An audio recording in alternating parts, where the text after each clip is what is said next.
ಸಮಾಜ ಜಾಲತಾಣದಲ್ಲಿ ನೋಡಿರ್ಬೋದು.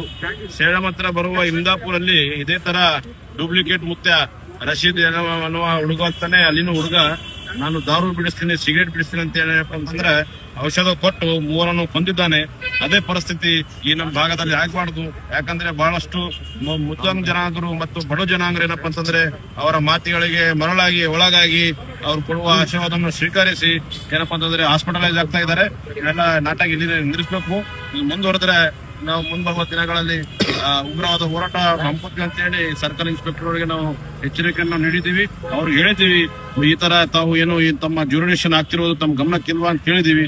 ಮತ್ತು ಸರ್ಟಿಫಿಕೇಟ್ ತಾವು ಕೊಟ್ಟಿದ್ರೆ ಅಂತ ಕೇಳಿದೀವಿ.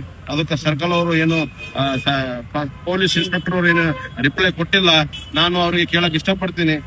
ಈಗ ನಾವು ಅರ್ಜಿ ಕೊಟ್ಟಿದ್ದು 1-2-3 ದಿವಸದಲ್ಲಿ FIR ಆಗ್ಲಿಲ್ಲಪ್ಪ ಅಂತಂದ್ರೆ ನಾವು ಮುಂಬರುವ ವಾರದಲ್ಲಿ ನಾರಾಯಣಪುರ ಚಲೋ ಮತ್ತು ಆ ಒಂದು ಮಟ್ಟಕ್ಕೆ ಮುತ್ತಿಗೆ ಹಾಕುವಂತ ಕಾರ್ಯಕ್ರಮ ನಾವು ಹಮ್ಮಿಕೊತೀವಿ.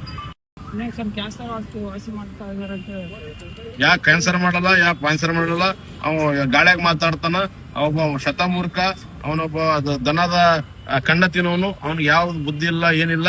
ಏನಪ್ಪಾ ಅಂತಂದ್ರೆ ಸುಮ್ನೆ ಸೋಷಿಯಲ್ ಇನ್ಫ್ಲೂಯೆನ್ಸರ್ ತಗೊಂಡು ಸೋಷಿಯಲ್ ಮೀಡಿಯಾಗಳಲ್ಲಿ ಬೂಸ್ಟ್ ಮಾಡಿ ಮತ್ತೇನಪ್ಪಾ ಅಂತಂದ್ರೆ ಜನರನ್ನು ಮರಳು ಮಾಡುವಂತ ಕೆಲಸ ಮಾಡ್ತಾ ಇದ್ದಾನೆ ಸರ್. ಇದು ವೈದ್ಯ ಲೋಕಕ್ಕೆ ಅವರು ಸವಾಲಾಗ್ತಾ ಇದಾರೆ ಸರ್. ವೈದ್ಯ ಲೋಕಕ್ಕೆ ಮಾಡಕ್ಕೆ ಅವರು ಏನು ಪತಂಜಲಿ ಅಲ್ಲ, ಅವರೇನು MBBS ಮಾಡಿದವರಲ್ಲ, ಅವರೇನು ಅಲೋಪತಿ ಕಂಪ್ಲೀಟ್ ಮಾಡಿದವರಲ್ಲ, ಅವರೇನು ಸರ್ಜನ್ ಕಂಪ್ಲೀಟ್ ಮಾಡಿದವರಲ್ಲ. ಅವ ಶತಮೂರ್ಖ. ಮತ್ತೊಮ್ಮೆ ಹೇಳ್ತಾ ಇದ್ದೇನೆ, ಶತಮೂರ್ಖ. ಅವ್ನಿಗೆ ಯಾವ ವಿದ್ಯೆ ಇಲ್ಲ, ಯಾವ ಬುದ್ಧಿ ಇಲ್ಲ. ಸುಮ್ಮನೆ ಜನರನ್ನು ಮರಳು ಮಾಡ್ತಾ ಇದ್ದಾನೆ. ಸುಮ್ಮನೆ ಏನಪ್ಪಾ ಅಂತಂದ್ರೆ ಫೋರ್ಸ್ ಕೊಡಕ್ಕೆ ಜನರು ಅವ್ರ ಮಾತುಗಳನ್ನು ಮರಳಿಯಾಗಿ ಒಳಗಾಗ್ತಾ ಇದ್ದಾನೆ.